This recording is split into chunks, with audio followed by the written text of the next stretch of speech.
slides from my stat lab. So I'm going to switch slides. Now that we're a little bit more familiar with our sampling distributions. And these slides or these pictures you guys have is just kind of mimicking what we just did on the website. So what are some things we're noticing about the mean of the sampling distribution? It's the same as mu from the population. And the standard deviation of our sampling distribution we said is smaller than sigma. All right, and we also saw as n increases, the standard deviation, as the sample size increases, the standard deviation decreases, okay? So let's actually look at the formulas, and the formulas are going to reflect all these observations. So on the next page, suppose a simple random sample of size n is drawn from a population with mean, mu, and standard deviation sigma. So the same setup we had before. The sampling distribution of x bar, the mean will have, first of all, look at our new notation, mu sub x bar. The mean will be mu from the population. And the standard deviation, we have new notation, sigma sub x bar. It's going to be sigma from the population divided by the square root of n. Okay. As far as the shape goes, we have two situations for the mean, and we're looking at the first situation. And the first situation is that the population is normally distributed. All right, so if the population is normally distributed, our distribution of the sample mean is also normally distributed if we have two things. The samples are random. So SRS, simple random sample or random sample. I just write SRS to make it simple, SRS. And then also the sample is independent. And when we were talking about independent, we're talking about probability. And that's a little bit weird because we know when we take a sample, it's sampling without replacement, and we know when we sample without replacement, that's a dependent event. The probabilities are affected. However, if our population is large enough, so for instance, let's say we had a population of like 10,000. Let me write this like this. And then we take a sample or an individual out of that population. And so then we have something like this as our new denominator.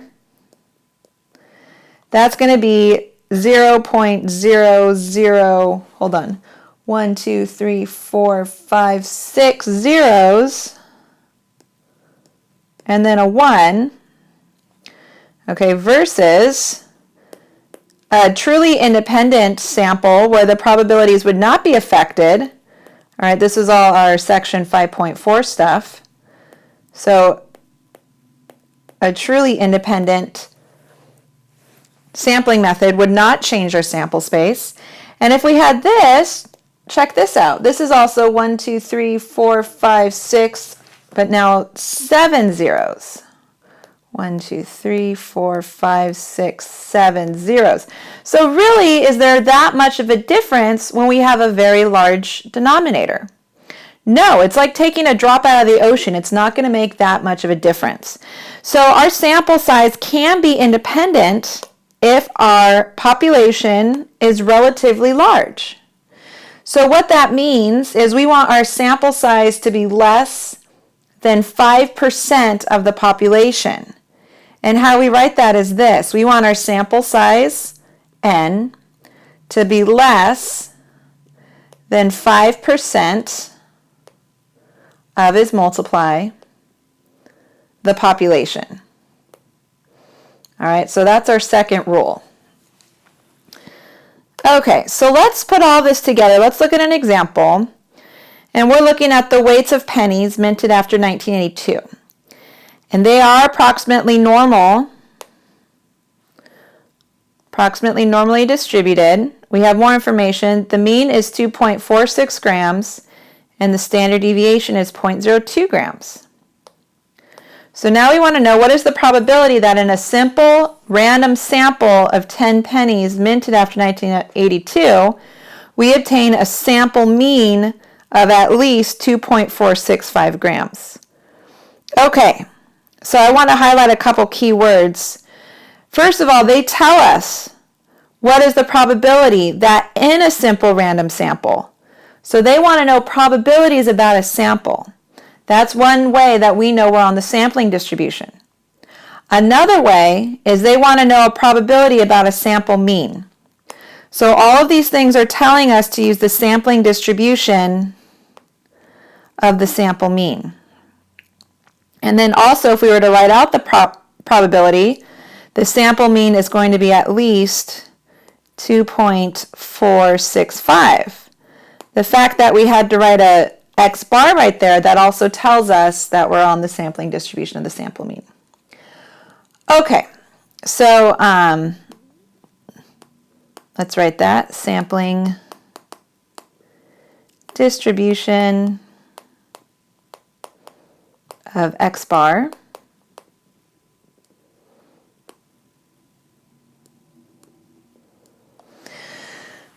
Okay, so before we use the sampling distribution, we have to check a couple things. We want to make sure that we have a bell-shaped curve, because once we have a bell-shaped curve, we know probability is area. So if it's bell-shaped, if it's normal, we can use Normalcdf to calculate that area. So we're first going to check, and you guys also have to do this on the exam. You have to check. So this is definitely something that goes on your note card. Is our population normal?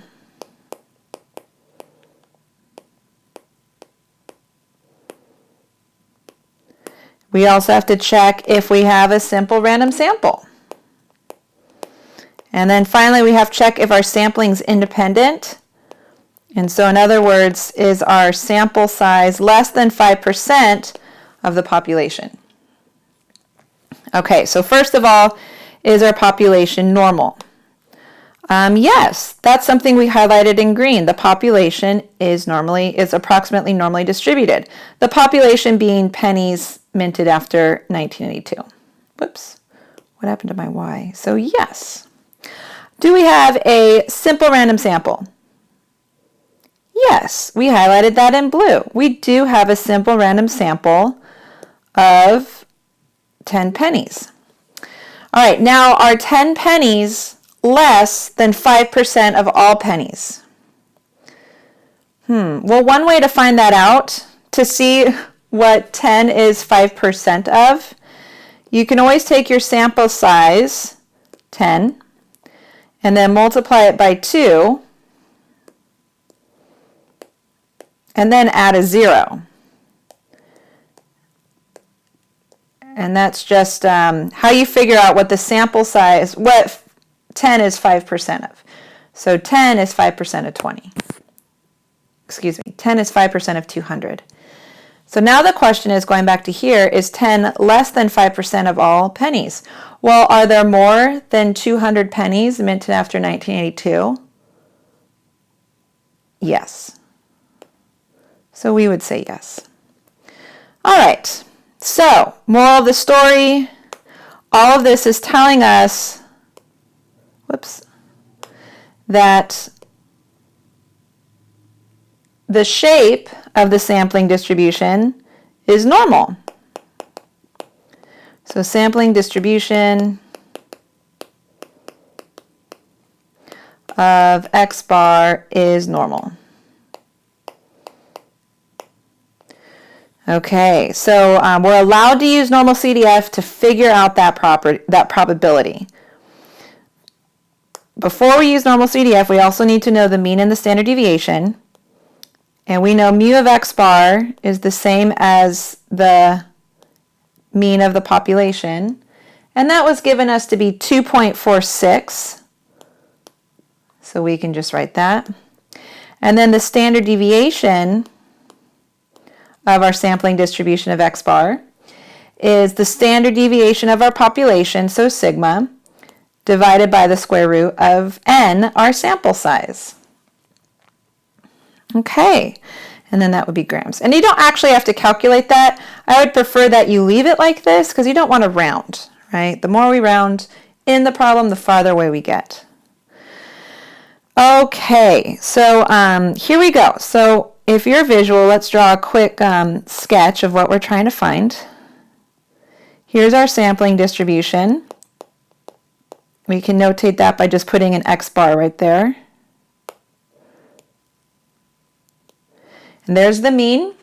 And we want to know the probability that it's bigger than 2.465 grams. So maybe slightly to the right. And then we're going to the right. So we're trying to find this shaded area right here. Okay, so we know that probability, same as the area, the distribution's normal, so we can use Normalcdf. And we are going to go 2.465 off to infinity. We figured out the mean. And then we can write this in exactly into our calculator as 0.02 over the square root of 10 divided by the square root of 10 in our calculator. Okay, so if you guys were to calculate that out on our calculator, we would get about 0.2146. And then that would be the probability. Okay, so there you go. So a couple different things from chapter 7. We have to determine if the sampling distribution is normal before they would just tell us. And we have to determine the mean, and we have to calculate the standard deviation. Okay, so we calculate a probability. Of course, let's figure out what this probability means. So we're going to look at the interpretation. It's still a probability distribution, and it's still a probability. So how do we interpret probability? Law of what? Law of large numbers. Good. Okay, so I'm just going to, instead of 0.2146, I'm just going to make it that much easier. I'm just going to call it 0.215. And so our first step is to make this into a fraction. So 3 decimal places means 3 zeros in our power of 10. So let's just say this is a large enough number. 1,000 is a large enough number. But because we're on a sampling distribution, these aren't individuals. This means 1,000 samples. So this means out of 1,000 samples,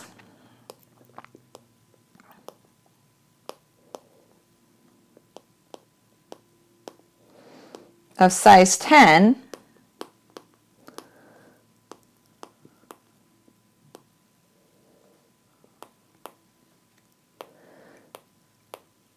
so out of 1,000 samples of 10 pennies, we would expect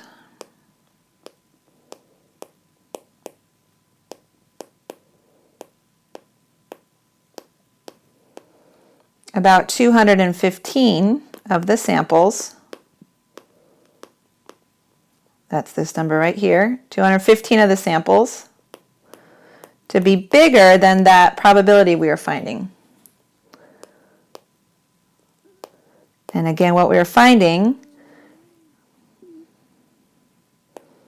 was that those samples have a mean weight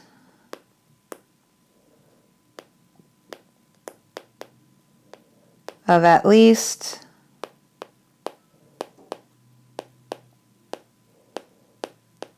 2.465 grams. All right. And there you go. Okay, so moving on, we know that there's a lot of populations that are not normal. So we're going to look at sampling distributions from non-normal populations. And we have a quick example here again using StatCrunch. So this time we're starting off with a uniform distribution. Do you see how it looks like a box? That tells us the distribution is uniform, so something that's really not normal, so non-normal.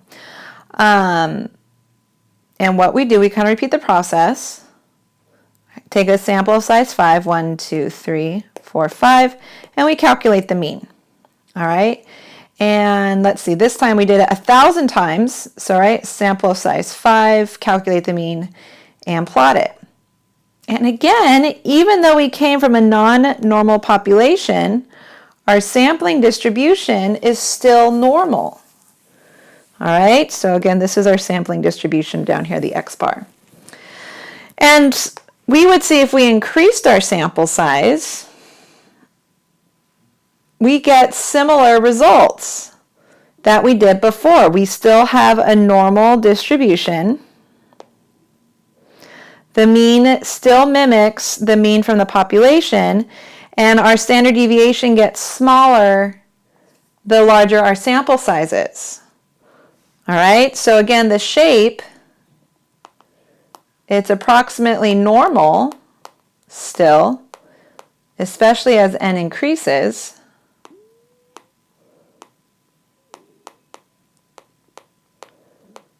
The mean of our sampling distribution still is the mean of the population, and our standard deviation follows the same formula as before. All right, so the thing that we're going to focus on for non-normal populations, the thing that's really different is the shape. And they talk about the shape in something called the central limit theorem, and this is a big part of statistics. If you guys look in our syllabus, it's in the objectives, it's in the SLOs, and of course it's in the course outline or record. So this is what this says. The shape of the distribution of the sample mean, whoops. So again, that's what the central limit theorem deals with. The shape of the distribution of the sample mean becomes normal as the sample size increases, regardless of the shape of the population. So in our class, it's different from textbook to textbook, but the Sullivan says as long as our sample size is bigger than 30, the distribution of the sample mean will be normal, no matter what the population looks like. Okay, so there you go. So just to kind of do some notes on that, let me write this somewhere else so I have room. Greater than or equal to 30 is fine. When we're checking the shape of the distribution, our requirements, we have 3, always. We're going to check to make sure we have a simple random sample. We're going to check to make sure n is less than 5% of the population. And then the third thing, we have a choice. And you have to choose. You're not allowed to put both. I want to make sure you guys know what situation you're in. The third thing we check is either the population is normal,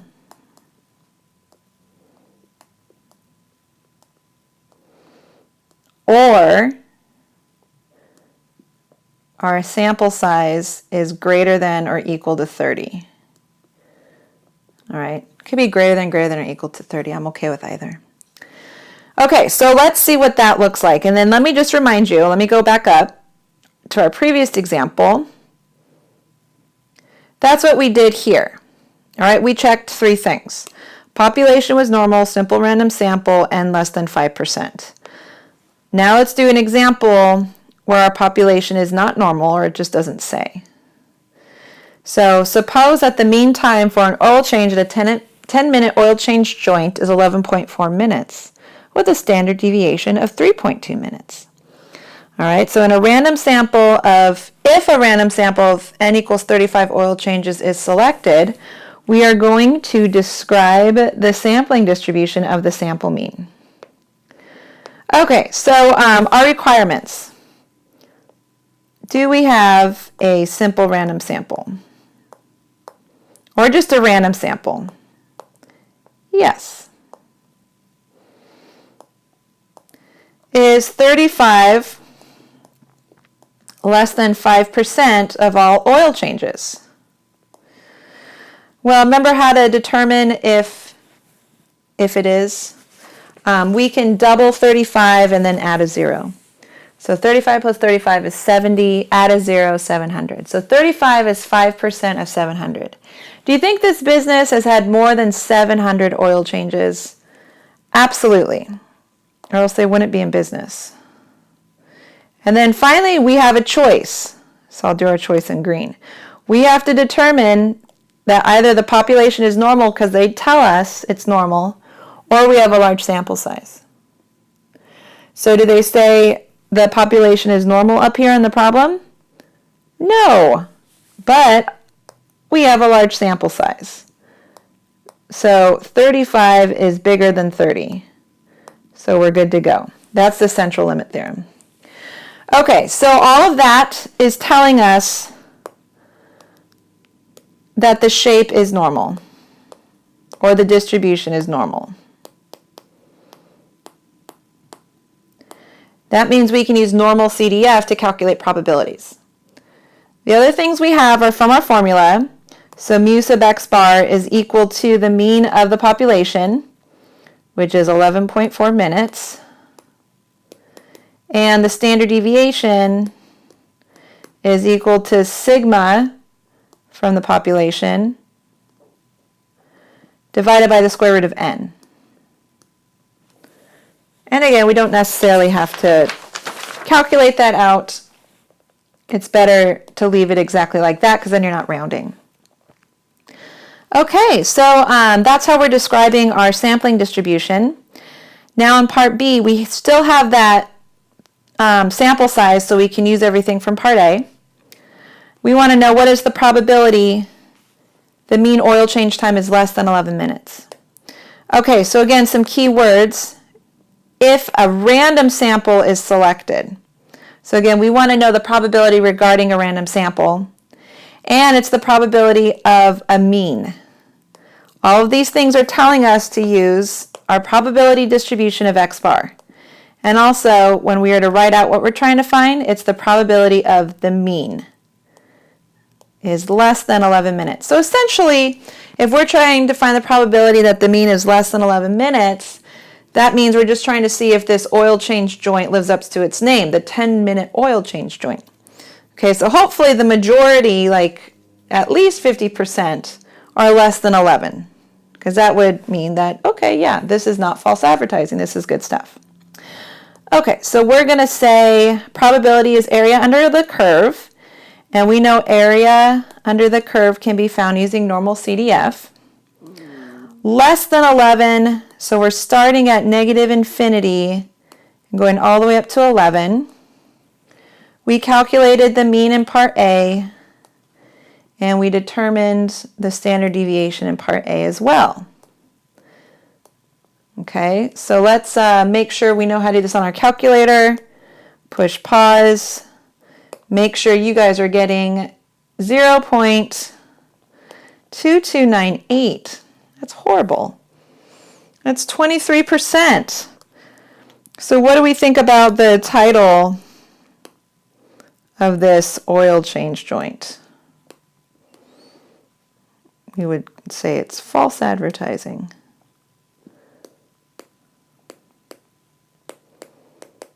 All right, they should definitely change their name. Okay, so final one. This is an example where you guys would push pause and try it out on your own. Before you do that, let me just point out some keywords to help you. Notice part A, we're just talking about a randomly selected student. No mention of a sample. So this is taking us back to chapter 7. It's just going to be your normal distribution. And then in the next two examples, that's when we start talking about sampling and mean. That's where we're talking about sampling and probabilities of getting a certain mean. All right, so 1, 2, 3, go. Come back and check your solutions. All right, so Normalcdf. This one's normal because we're talking about the probability of an individual. We're in chapter 7. So we're going to be reading more than 95 words. The mean is given in the problem, and the standard deviation is also given in the problem. All right, and then you guys are getting something like 0.3085.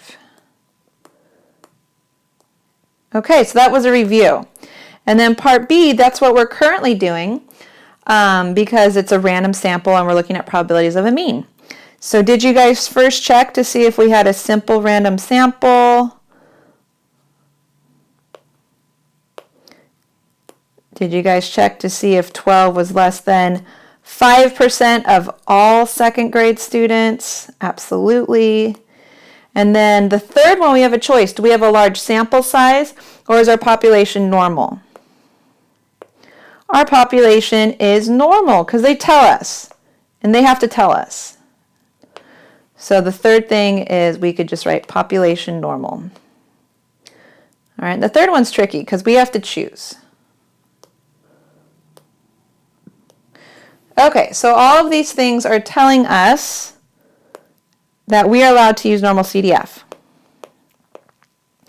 It's still more than 95 words per minute. So there's your lower bound and upper bound. The mean stays the same, but we have less dispersion, less spread. So before calculating this, we should know that because we have less spread, the probability is going to be lower.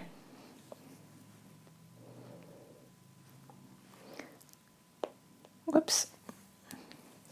And so we're looking at something like this. All right, and then finally,